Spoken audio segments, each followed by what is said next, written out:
Hello. जब आप खड़े होते हैं तो क्या आपने नोटिस किया कि आपके नीज जो हैं एक दूसरे से मिलते नहीं हैं, वो दूर दूर रहते हैं। तो आपको मोस्ट लाइकली बोल एक्स हैं।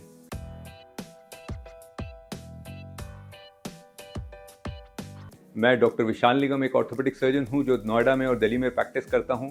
और आज आपको इस वीडियो के थ्रू समझाऊंगा कि बोल एक्स क्या होते हैं, क्यों होते हैं, उनसे क्या क्या प्रॉब्लम्स हो सकती हैं और उनको हम कैसे मैनेज कर सकते हैं। बोल एक्स को हम जीनू वैरम भी कहते हैं। बोल एक्स का मतलब होता है कि हमारे नी स्ट्रेट नी कर्व्ड है। कर्व्ड ऐसे हैं कि हमारे दोनों घुटने जो है वो दूर हैं।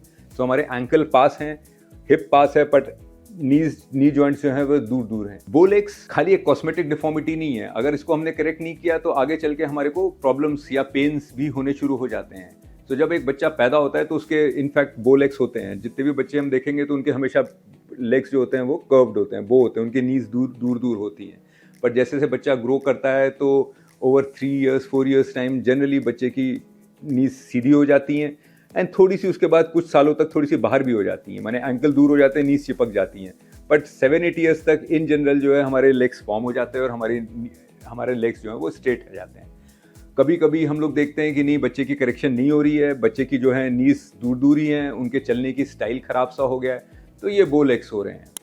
बोल एक्स बच्चों में भी हो सकते हैं और एडल्ट्स में भी हो सकते हैं। बच्चों में तो मैंने बताया कि जब ग्रोथ हो रही है तो ग्रोथ के साथ साथ जो जनरली लेग्स को सीधा होना चाहिए था वो सीधे नहीं हुए। सबसे common reason vitamin D deficiency and obesity है। सो वो बच्चे जिनके विटामिन डी की कमी है, विटामिन डी इंडिया में धूप से मिलता है और धूप का मतलब बेसिकली बिना कपड़े के धूप में जाना। सो हम लोग छोटे छोटे बच्चों को तो धूप में लिटा देते हैं, बट उसके बाद तो जब भी धूप में जाते हैं तो हम लोग कवर्ड रहते हैं, क्योंकि हम लोग इन जनरल बिना कपड़े के, हमारे यहाँ सन बेदिंग का कंसेप्ट नहीं है।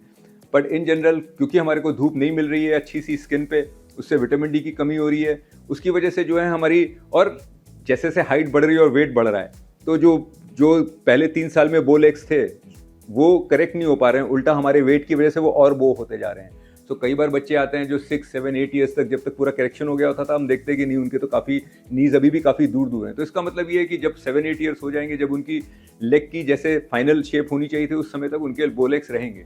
उस समय फिर हमें करेक्शन करने की सोचनी चाहिए। नहीं करेंगे तो फिर बच्चे की एक डिफॉर्मिटी रहेगी, जो कि कॉस्मेटिक तो होगी क्योंकि देखने में अच्छा नहीं लग रहा है, बट बाद में दिक्कत भी आएगी। बाद में दिक्कत क्यों आएगी? क्योंकि अगर हमारे नीज ऐसे कर्व्ड हैं, नीज दूर दूर हैं, तो हमारे नी में अंदर के साइड में ज़्यादा प्रेशर आएगा। जब अंदर के साइड में ज़्यादा प्रेशर आएगा तो उसका वेयर एंड टियर ज़्यादा होगा।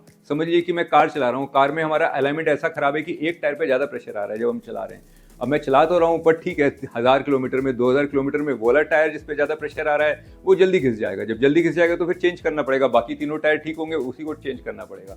तो same goes with the knees की अगर हमारा अलाइनमेंट ठीक नहीं रहा और नी के अंदर के साइड में ज़्यादा प्रेशर आता रहा तो नी के जॉइंट खराब हो जाएगा। जब खराब हो जाएगा तो 40s तक 50s तक हम देखेंगे कि चलने में बहुत पेन हो रहा है, हम चल नहीं पा रहे हैं, वॉशरूम जाना है, मार्केट जाना है, हम नहीं जा पा रहे हैं, जिसको उस समय हम लोग ऑस्टियोआर्थराइटिस भी कहते हैं, और तब हमें नी रिप्लेसमेंट करानी पड़ती है। तो यही चीज़ हमने पहले करेक्ट करा ली होती तो हमें शायद इस जगह पर दिक्कत ही नहीं आती। बोल एक्स के और भी कारण होते हैं, कई सारी डिजीज़ होती हैं जिसकी वजह से बोल एक्स हो जाते हैं। कई बार चोट लगने की वजह से फ्रैक्चर्स जो होते हैं वो मैल यूनाइट होते हैं, जिसकी वजह से बोल एक्स हो जाते हैं। बट सबसे कॉमन रीज़न जो है यही दो हैं। एक तो ग्रोथ, कि जब हम ग्रोथ हो रही है तो हमने विटामिन डी नहीं लिया, और एक ऑस्टियोआर्थराइटिस की वियर एंड टियर ऐसी हुई कि अंदर के साइड में वियर एंड टियर ज़्यादा हो गई, जिससे कि अंदर का साइड का जॉइंट ज़्यादा दब गया और हमारे बोल एक्स हो गए। सो विटामिन डी डिफिशिएंसी की वजह से बोल एक्स बच्चों में ज़्यादा होंगे, और वियर एंड टियर की वजह से बोल एक्स जनरली एडल्ट्स में ज़्यादा होंगे। एडल्ट्स में मतलब कि जब 40-50 की एज ग्रुप में हो रहे हैं तो अंदर से वियर एंड टियर ज़्यादा हो गया तब होंगे। और दोनों केसेस में ही फिर अल्टीमेटली कॉस्मेसिस तो खराब होगी, कि दिखेगा कि गंदे तरीके से हम दिख रहे हैं, चलने की स्टाइल गंदा होगा, पर फिर पेन भी होने लग जाएगा क्योंकि अंदर ज़्यादा लोड पड़ रहा है। डायग्नोसिस इसकी हमारी 2 तरीके से होती है। एक तो हम विजुअली देख सकते हैं कि भाई इसको बोल एक्स है, वो तो दिख ही रहा है, और अगर दोनों घुटनों के बीच में 6 सेंटीमीटर का डिफरेंस है तो इसका मतलब सिग्निफिकेंट है। माने आप अपने पैर को मिला के खड़े हो जाइए, जितना भी मिला के खड़े हैं फिर भी 6 सेंटीमीटर का डिफरेंस है, तो इसका मतलब कि ये बोल एक्स अच्छा है और इसका ट्रीटमेंट होना चाहिए। और ऑब्वियसली फिर हम एक्सरेज भी कराते हैं जिनको हम स्कैनोग्राम्स कहते हैं। तो अगर हम लोग एक एक्सरे, लंबा सा एक्सरे पूरी टांग का कराएं और एक लाइन खींचे तो कायदे से लाइन जो है वो नी जॉइंट के थ्रू जानी चाहिए। हिप और अगर एंकल के जॉइंट को हम कनेक्ट करें एक्सरे में तो वो नी के थ्रू पास होनी चाहिए। बट बोल एक्स होंगे तो वो नी के अंदर के साइड से पास होगी, अंदर के साइड से पास हो रही होगी, क्योंकि उसके बोल एक्स है। इसीलिए जब भी हमें लगता है कि बोल एक्स है तो हमें ट्रीटमेंट जल्दी स्टार्ट करना चाहिए। सबसे पहले तो अगर बच्चा छोटा ही है, मान लीजिए हम देख रहे हैं 3 ईयर्स 4 ईयर्स 5 ईयर्स में बच्चे के बोल एक्स हैं, तो उस समय हम विटामिन डी दे सकते हैं अच्छी तरह से। अगर विटामिन डी दिया, उसका वेट कंट्रोल किया, थोड़ी बहुत स्प्लिंटिंग करी, तो चांसेस है कि जब ग्रोथ होगी तो उसके लेग सीधे हो जाएंगे। क्योंकि ग्रोथ होते समय हमारी बॉडी काफ़ी मॉडिफाइबल है। समझिए पेड़ उग रहा है, पेड़ उगते समय हमने अगर टेढ़ा उग रहा है, हमने इसको ऐसे बांध दिया तो वो शायद इस साइड भी उग जाएगा क्योंकि वो उग रहा है, पर एक बार उग गया तो फिर उग गया, फिर वो टेढ़ा या सीधा ही रहेगा। सो जिस समय ग्रोथ हो रही है उस समय हम काफ़ी मॉडिफाई कर सकते हैं। तो विटामिन डी की कमी इसी की वजह से बो लेग हो रहा था, तो उस समय हमने विटामिन डी दिया और चांसेस है कि ग्रोथ के साथ साथ लेग सीधे हो जाएंगे। अगर हम देखते हैं कि 8-9 ईयर्स तक लेग्स जो है वो सीधे नहीं हो रहे, अभी भी बोइंग हो रही है, तो एक छोटा सा प्रोसीजर होता है सर्जिकल जिसको हम कर सकते हैं, जिसको हम लोग हेमियोपिफिजियोडिसिस कहते हैं। बहुत ही छोटा सा प्रोसीजर है, उसमें हम लोग जिस साइड में ग्रोथ ज्यादा हो रही है, जैसे अगर बोलेक्स हो रहे हैं तो बाहर की ग्रोथ ज्यादा हो रही है, तभी बोलेक्स हो रहे हैं तो हम बाहर की ग्रोथ को रोक लेते हैं, प्लेट लगा देते हैं बाहर या स्टेपल्स लगा देते हैं। छोटी सी सर्जरी होती है आधे घंटे की 1 घंटे की, उससे हम स्टेपल्स या प्लेट लगा देते हैं तो बाहर की ग्रोथ रुक जाती है, अंदर की ग्रोथ होती रहती है। जैसे अंदर की ग्रोथ होती रहेगी तो लेग सीधे हो जाएंगे अगले 2-3-4 साल तक।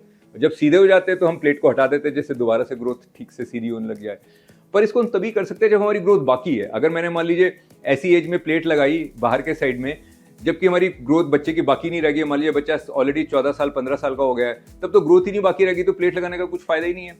ये बड़ी ही सिंपल सर्जरी है। इसमें मैंने जिस दिन हमने सर्जरी करी अगले दिन से बच्चे को चलना फिरना सब अलाउड है, कोई रेस्ट नहीं है, क्योंकि इसमें सिर्फ हमने प्लेट एक उस साइड की ग्रोथ रोकने के लिए लगाई है। कोई भी ऐसी चीजें काटी पाटी नहीं है कि कोई तोड़ी है काटी है, बस एक जगह की ग्रोथ रोकने के लिए लगाई है। प्रॉब्लम्स तब आती हैं जबकि बच्चे की ग्रोथ हो चुकी है पूरी और तब भी टेढ़ा है, तब हम ये छोटा सा प्रोसीजर नहीं कर सकते, तब हमें प्रॉपर ऑस्टियोटमी करनी पड़ती है। ऑस्टियोटमी का मतलब होता है कि हम बोन को बकायदा काटते हैं, एक पर्टिकुलर एंगल में उसको करेक्ट करते हैं जिससे कि लेग सीधे हो जाए, प्लेट लगाते हैं और फिर बच्चे को रेस्ट करना पड़ता है कुछ टाइम के लिए जब तक कि बोन जुड़ नहीं जाती। जब जुड़ जाती तो हम वॉक करना शुरू कराते हैं। तो ये वाले प्रोसीजर जिसको ऑस्टियोटमी कहते हैं, इसको हम लोग खाली जब ग्रोथ कंप्लीट हो गई तभी कर सकते हैं। जैसे कि एडल्ट्स में कर सकते हैं, यंग एडल्ट्स में कर सकते हैं। काफ़ी टिपिकली मैंने बताया कि जब एक एज हो गई 40s 50s और पेशेंट के ऑस्टियोआर्थराइटिस की वजह से अंदर वियर एंड टियर ज़्यादा हो गया, उसको पेन हो गया, तब भी हम ये ऑस्टियोटमीज कर सकते हैं, जिससे कि हम लेग को अलाइन कर दें और वेट जो है हमारा बाहर पास होने लग गया, उससे पेन कम हो जाता है।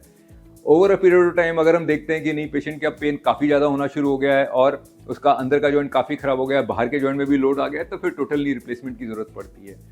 तो मेरा समझाने का मतलब ये है कि अगर हमने बो लेग्स को अच्छी तरह से जल्दी डायग्नोस कर लिया तो हम बहुत ही छोटे प्रोसीजर से हम शायद अपनी लेग के अलाइनमेंट को, आगे के फ्यूचर के पेन्स को कम कर सकते हैं और हमें इन बड़े बड़े सर्जिकल प्रोसीजर्स की शायद ज़रूरत नहीं पड़ेगी। So again key to treatment of bow legs, एक early diagnosis please. Thank you.